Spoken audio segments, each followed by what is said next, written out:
What do you think about 3D backgrounds? Do you like them? Do you have them on your aquarium? I'd like to hear about it. I mean, tell me if you have enjoyed them. Have you found them easy to install? Do you like the look? Where did you get them? Was it a DIY? Was it bought from a major manufacturer? I'd love to hear your thoughts on 3D backgrounds. I've used them. I've used them in the past. And for me, I found them to be, at first, very aesthetic. I thought they added to the aquarium, were certainly better than a plain glass back. But what happened with me over time was I went through sort of a phase where I liked them more once I had them for a little while because they got a little bit of algae on them and they started to look more real. But then over time, I ran into issues, and issues which included a buildup of waste and detritus between the background and the back panel, the back glass of the aquarium, which was very hard to clean, almost impossible. Also difficulty in pulling them out, pulling out a 3D background. And let's say I wanted to go with a different look, it was very hard to pull out. Overall, I think they're okay. I don't think they're perhaps as exciting as some people might say. On the other hand, I don't mind them. I think they do add something to the hobby. My big complaint about them is the possibility of a trapped fish between the background and the back wall, the buildup of detritus, the difficulty in swapping out or modifying. Like if you ever had to cut one of those, they're really hard. And last, the real big ones, the ones that really stick out into the aquarium, the ones that look the best because they provide the greatest amount of contrast and contour and scape. Those, to me, they take away too much of the fish swim space, which is something that I think is real important in the aquarium. But I'd like to hear what you have to say about it. And when I was up visiting Cory, up at his man cave, fish laboratory over up in Washington, the topic of 3D backgrounds came up.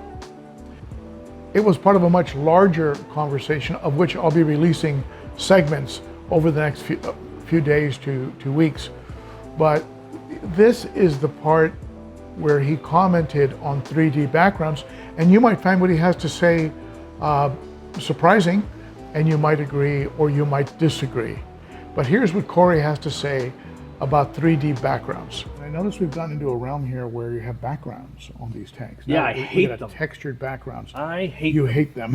Why do you hate them? So originally I thought, I'm so tired of backgrounds being black. It's just, yes, they look fine, they look good, but it's money holding me back from background. So I said on the next fish room, everything's getting a 3D background. And I liked it for a while. And then what I don't like is they adopt whatever the tank had. So algae and just mosses and you just like run into like brown on brown on brown. And so actually, like you won't see it today, but like on the 800 gallon, we ripped the background out to go back to black. And if, in a perfect world, and I'm on the fence, I might tear down all the tanks and replace them with black background, because with tan substrates, and that's what I like, is because it mixes, it kind of hides most of the poop.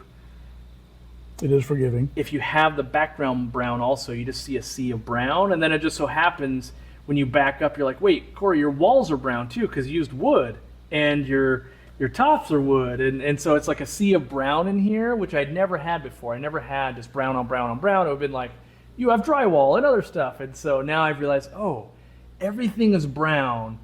Let's get some contrast going so some things will stand out.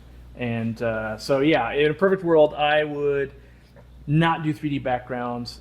And if I was going to do it, sparingly, and I would want ones that have lots of 3D to them, like 8 to 10 inches coming out minimal. Like I would take 18 inches, but these ones that are, yeah, you just drop them in the back as a background. They're really easy to install. They don't bring it to life enough, and there's enough detriments long term that I don't like them. So live and learn.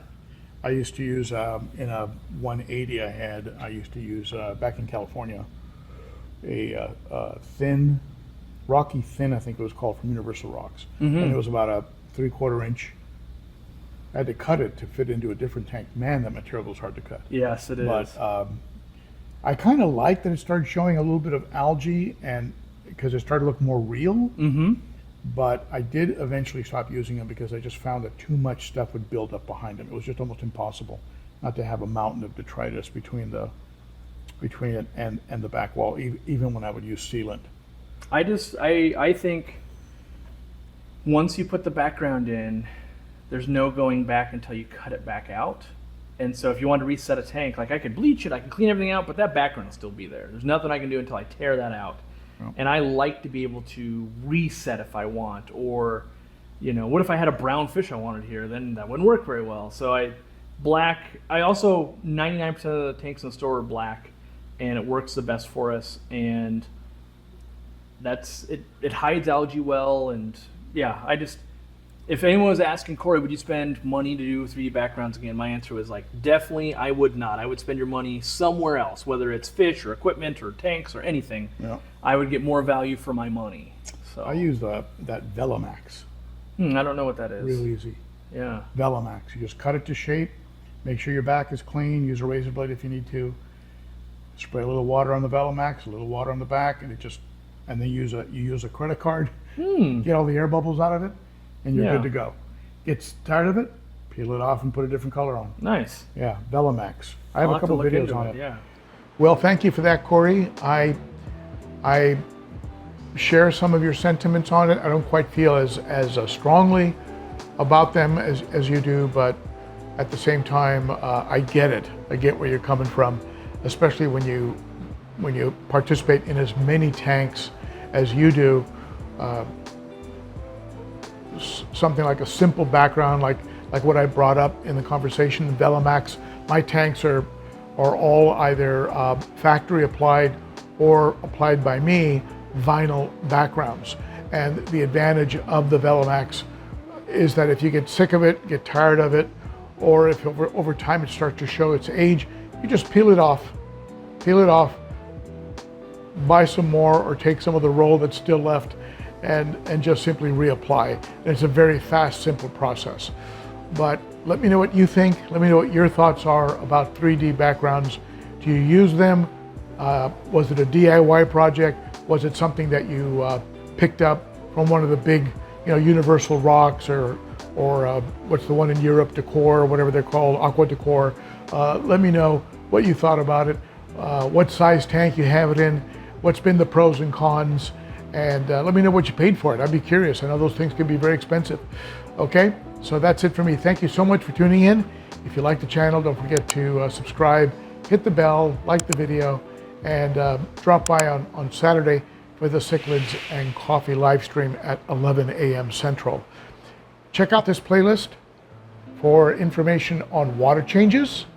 Check out this playlist for my best tips, and go ahead and hit me down here, right in the mug, if you'd like to subscribe. Thank you, my friends, and I'll hope to see you again soon. That's it for me. Bye-bye.